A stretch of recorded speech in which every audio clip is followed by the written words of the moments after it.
Abu Hurairah radhiyallahu anhu kata, dia kata Nabi SAW bersabda. Abu Hurairah ni tuan-tuan kena baca cerita dia. Baru kita tahu, tiap-tiap kali jumpa hadis Abu Hurairah, kita kenal dia siapa. Hari Sayyidina Osman nak kena bunuh. Kan Sayyidina Osman mati kena bunuh. Isteri dia nak pertahankan dia, tahan. Orang ribah pedang. Isteri Sayyidina Osman bin Affan. Orang ribah pedang, dia tahan dengan tangan dia, putus jari ni. Hari Sayyidina Osman nak kena bunuh ni. Abu Hurairah ni, pada hari Sayyidina Osman nak kena bunuh, dia pergi kutip orang ni. Dia cari sahabat-sahabat Ansar, sahabat-sahabat Muhajirin. Dia cari, dapat 700 orang sahabat kat dia. Dia bawa mai nak mempertahankan Sayyidina Osman bin Affan daripada kena bunuh dengan puak pemberontak. Dia cari 700 orang mai. Osman nampak ni. Abu Hurairah bawa 700 orang mai makanyut nak mai tolong dia. Osman ni punya gentleman. Daripada tingkap atas rumah dia. Dia duduk rumah 2 tingkat. Duduk tingkat atas rumah dia. Dia buka tingkap. Dia tunjuk dekat Abu Hurairah. Dia kata, ya Abu Hurairah, tak payah tolong aku. Apa nak jadi hari ini, sudah ditentukan Allah. Gentlemannya Sayyidina Osman. Dan akhirnya dia mati. Ni Abu Hurairah ni. Masa pemerintahan Sayyidina Ali bin Abi Talib, Ali offer jawatan Gubernur Madinah kepada Abu Hurairah. Ditolak. Ali tanya dia, pasal apa hang tak mau terima jawatan Gubernur Madinah ni? Madinah tuan-tuan, bumi Rasulullah. Penghormatan diberikan kepada Abu Hurairah oleh Ali bin Abi Talib. Nak bagi dia jadi Governor Madinah. Dia tak mau.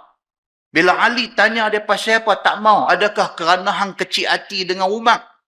Rupanya dia ada satu kisah lama. Semasa pemerintahan Sayyidina Umar, dia dilantik menjadi governor di Bahrain. Ni Abu Hurairah ni. Dia dilantik jadi governor di Bahrain. Tiba-tiba tohmahan orang buat kat dia. Tohmahan tuan-tuan. Tohmahan ni kalau kita kena biasa tuan-tuan. Abu Hurairah pun kena. Dia ditohmah apa? Dia ditohmah kata dia kaya dengan jalan tak betul. Abu Hurairah ni orang susah. Dia main Madinah ni susah miskin. Ambil upah jurih kebun kurma. Kebun kurma orang kaya. Orang kaya ni berkenan kat dia. Pasal dia ni orang yang jujur, bersih hati. Orang baik. Tokek kaya kebun kurma ni jodohkan Abu Hurairah dengan anak dia. Abu Hurairah daripada Ahlus Suffah. Hidup miskin melarat. Menumpang di pinggir Masjid Nabawi tu.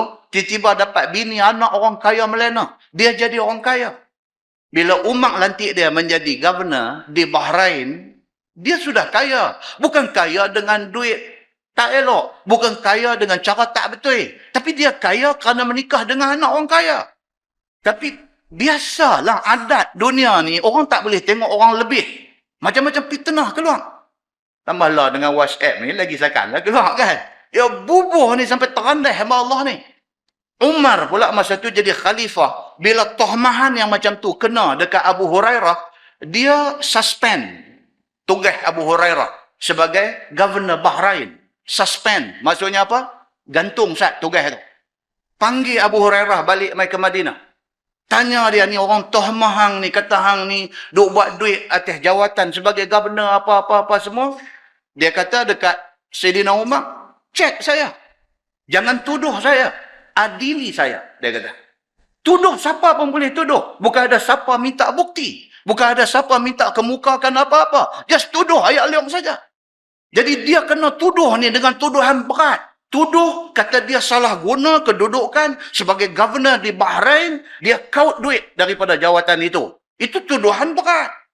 Umar gantung tugas dia. Panggil balik mai. Tanya dia. Dia kata, ya Amiral Mukminin, siasat saya. Dia kata. Di akhir siasatan, dia bersih. Tapi orang kata dah cukup dah. Bersih pun tak ada guna. Kena dah. Dia kena teruk dah. Dan dia terima apa orang nak kata kat dia. Dia tak bangkit piduk jawab segala tohmahan orang dekat dia. Allah tu ada. Allah adalah sebaik-baik hakim. Allah yang lebih mengetahui segala-galanya. Dia diam aja. Jadi Umar nak bagi balik jawatan Governor Bahrain dekat dia. Setelah siasatan membuktikan dia tidak bersalah. Nak bagi balik jawatan kat dia, dia tak mau. Umar tanya dia, ya Abu Hurairah, hang marah aku kah? Hang kecil hati dengan aku kah? Pasal aku gantung tugas hang. Dia kata, tak. Dan dia membuktikan kata dak itu dengan dia menumpahkan taat setia yang tidak berbelah bagi kepada Sayyidina Umar. Dia bukan kata aja, kata saya tak apa, saya tak kecil hati. Tak. Dia buktikan, dia taat Umar ni, walau ribut, walau apa, Umar adalah pemimpin dia. Hebat Abu Hurairah ni tuan-tuan. Sehinggalah naik Sayyidina Osman. Sayyidina Osman nak kena bunuh. Dia cari sahabat-sahabat nak pertahankan Osman. Bila naik Sayyidina Ali, Ali offer dekat dia jawatan Governor Madinah. Dia tak mau.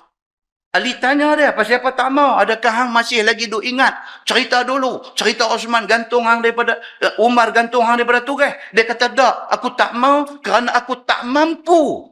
Nama aku dicalari lagi. Dia kata.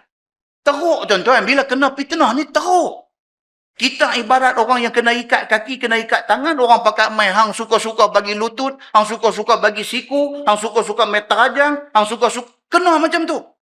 Teruk orang yang kena, orang yang mengata seronok. Tapi orang yang kena teruk. Walaupun dia tahu dia tak salah. Tetapi apa nak buat? Maka dia kena macam tu. Bila Ali nak lantik dia, dia tak mau. Ali kata kat dia, hang duk kecil hati lagi ke?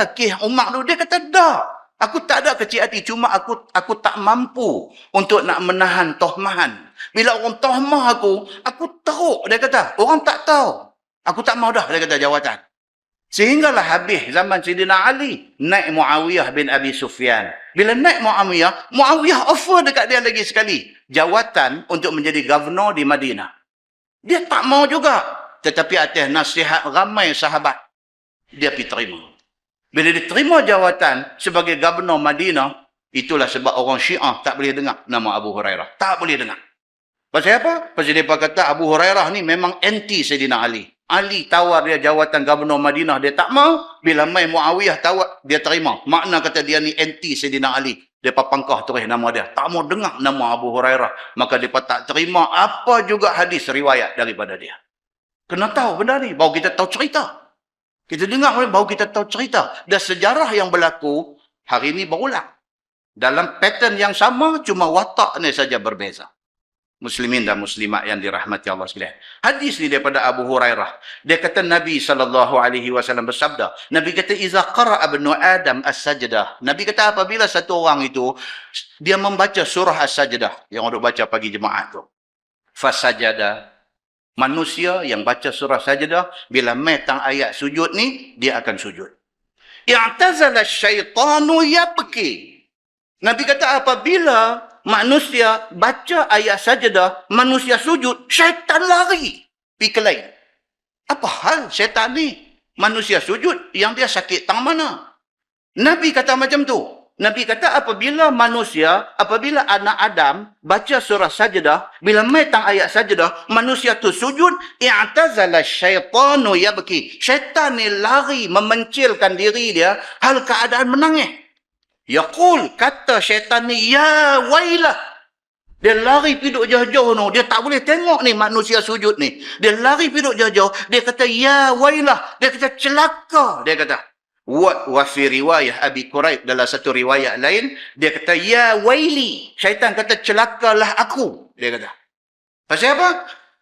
Umira ibnu Adam bisujud fasajada. Manusia, Allah perintahkan suruh sujud. Manusia bukan Adam sahaja. Sampai ke manusia hari ini, bila Allah perintahkan jumpa ayat sajdah sujud, manusia sujud, maka kerana sujud itu mereka dapat syurga. Wa umirtu bis sujud. Syaitan kata sedangkan aku dulu Allah suruh aku sujud kepada Adam, fa abaitu. Aku bantah perintah Tuhan untuk sujud kepada Adam, falinnar. Dia kata maka kepada aku neraka selama-lama. Kerana tu dia teriak. Maknanya apa? Benda yang paling syaitan tak suka ni adalah sujud. Ni apabila kita semayang 4 rakaat, dia ada 8 kali sujud.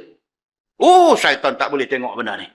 Pasal apa? Pasal dia dulu disuruh oleh Allah sujud kepada Adam. Dia bantah. Kerana tu, Tuhan kata kat dia, hang kekal di neraka. Tapi manusia ni dia kata, satu semayang aja. Semayang Isyak 4 rakaat. Dia sujud sampai 8 kali. Dia kata, mereka dapat syurga. Dia tak boleh tengok benda ni.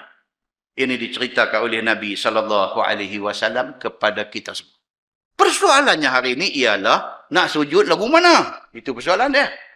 Yang kata sujud syukur ataupun sujud tilawah ni, macam mana cara nak buat dia? Okey, dalam hadis Nabi SAW tidak cerita benda ni secara detail dan terperinci. Tak ada. Dalam hadis Nabi dia very simple. Dia cuma abang kata Nabi dapat satu berita baik, Nabi turun daripada kenderaan dia, daripada unta tunggangan dia, Nabi sujud. Itu saja. Ulama dalam nak menghuraikan hadis yang simple itu, dia main macam-macam. Okey. Dr. Wahbah Az-Zuhaili. Dia ulama hebat, tuan-tuan. Dr. Wahbah Az-Zuhaili ini ulama usul fiqh yang cukup hebat. Dia menggariskan yang kata sujud tilawah ataupun sujud syukur itu, dia kata ada 5 rukun dalam mazhab Syafi'i. Ini kata Dr. Wahbah Zuhaili. Apa yang dia kata ni, dia kata berdasarkan mazhab Syafi'i. Yang pertama, niat. Kita dapat satu nikmat. Menikah 5 tahun. Tak dapat anak. Tiba-tiba tahun ke-6, bini duk muntah-muntah, pergi cek, doktor bagi tangan, congratulations, you will be a father. Dengar, terkejut. Merapak sujud bawah meja doktor tu. Adakah begitu? Bukan? Excited. Hanya orang yang berkenaan sahaja yang tahu macam mana excitednya dia. Kerja 20 tahun. Duk grade 41 lagi. Keluar universiti 20 tahun dah. Duk pakai grade 41 lagi.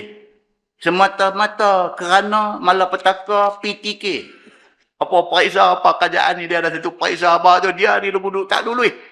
Baca menerah, bukan baca je, menerah sampai merah je mata. Sampai bini dia pun terkejut tengok, hang ni laki aku ke hantu raya ni, mata merah. Pasal apa ni, duk baca buku tu PTK tu, nak bagi lulus, tak lulus juga. Dia benak tang mana pun tak tahu, tak lepas. Atau bila mai orang nak naik 41, nak naik 44, dia duk tak lepas. Duk tak dapat. Kawan sama batch tu dah pi 48, pi 52 pun ada dah. Dia duk 41 reput tentu lagi. Tak tahu macam mana, tak tahu mereka cek balik, tak tahu mai satu surat, kata dapat 48 terus. Misalnya, dah 41, 20 tahun ni, tak tahu mai surat, kata hang dapat 48 terus. Areas pula lagi. Daripada bila nu area semua kira berpuluh ribu dapat. Tak sujud lagi macam tu. Tak sujud lagi, bagi dengan tiang mikrofon ni bagi atas belakang lah. Apa. Sampai macam tu punya nikmat Tuhan bagi. Puan hidup bakhir tak mau nak sujud dekat Tuhan lagi. Sama dengan iblis hak lari hidup teriak jauh tadi ni. Baik. Nak sujud ni lagu mana? Yang tu cerita dia. Ni, pasal benda duk mai kat kita ni, kejutan demi kejutan ni. Nikmat Tuhan bagi kat kita ni. Allahu Akbar. Kan? Nikmat Allah dah bagi kat kita ni. Kita terlepas daripada satu aksiden pun nikmat, tuan-tuan. Terlepas daripada satu aksiden, duk naik highway elok-elok nak pergi Kuala Lumpur tu. Tahu daripada arah bertentangan tu, satu bas ekspres mai hilang kawalan, duk mai lagu macam ulang punya duk pukul mai. Berdebam dia bagi divider tu, dia rempuh masuk laluan kita nak pergi Kuala Lumpur ni. Dia duk mai kat kita ni. Kita ni apa nak buat macam tu, tuan-tuan? Allahu Akbar, kata berhenti sejengkal lagi dengan kereta kita. Pergi sujud atas bumbung bas tu. Allahu Akbar, tuan-tuan. Allah bagi ni kadang-kadang tak tahu nak abang lah, tuan-tuan. Tak tahu nak abang. Dr. Wahbah Zuhaili. Dia kata dalam keadaan yang macam tu. Bila dapat nikmat, nak sujud syukur. Ataupun baca Quran, jumpa ayat-ayat sajdah. Dia kata, apa yang kita perlu buat ialah 5 rukun mesti dipatuhi. Ini mazhab Syafi'i, kata Dr. Wahbah Zuhaili. Satu, niat.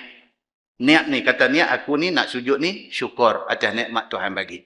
Niat tu dia lintas mel hati. Yang kedua, takbiratul ihram. Ada takbiratul ihram. Ini kata Dr. Wahbah Zuhaili. Takbir, sujud 1 kali. Sujud sekali. Bangkit, dalam keadaan duduk antara 2 sujud, bagi salam. Assalamualaikum warahmatullahi. Itu kata Dr. Wahbah Zuhaili. Sujud syukur ataupun sujud tilawah. Dia kata itu cara buat dia macam tu. Kita dah baca Quran, dia main jumpa ayat sajdah. Tolak Quran pergi ke tepi, takbir Allahu Akbar, niat kata aku nak sujud tilawah. Sujud sekali, bangkit, duduk dalam keadaan antara 2 sujud tu, bagi salam. Habis, selesai. Itu sujud tilawah. Demikian hal dengan sujud sajdah. Dan kata Dr. Wahbah Zuhaili pula, benda tu mesti buat dalam keadaan berwuduk, dalam keadaan menutup aurat, dan dalam keadaan menghadap kiblat. Macam mana orang semayang. Tapi ada pendapat lain. Contohnya pendapat Syekh Saleh Al-Utsaimin, salah seorang ulama besar di Saudi. Syekh Saleh Al-Utsaimin. Dia ulama besar Saudi. Dia ni keturunan Bani Tamim. Dia ni umur 14 tahun, hafaz Quran. Dia kata tak ada apa. Just Allahu Akbar, sujud, bangkit, selesai. Macam tu aja. Dapat satu berita baik, make sure kita dalam keadaan berwuduk, tutup aurat dan kita tahu arah kiblat, sebut Allahu Akbar, sujud. Bangkit pada sujud tu habis, selesai. Tak ada lah macam Dr. Wahbah Zuhaili tadi bagi 5 perkara, pendapat Syekh Saleh Utsaimin, dia kata tak ada apa. Pasal apa? Pasal hadis cerita macam tu. Dia kata hadis Nabi turun daripada unta, sujud. Bangkit, habis, sambung balik naik unta. Maka, macam mana hadis cerita, macam itulah kita buat. Itu pendapat dia. Jadi, itu pendapat. Kita boleh dengar dan kita boleh buat mana-mana satu. Dua-dua juga bersandarkan kepada hujah masing-masing.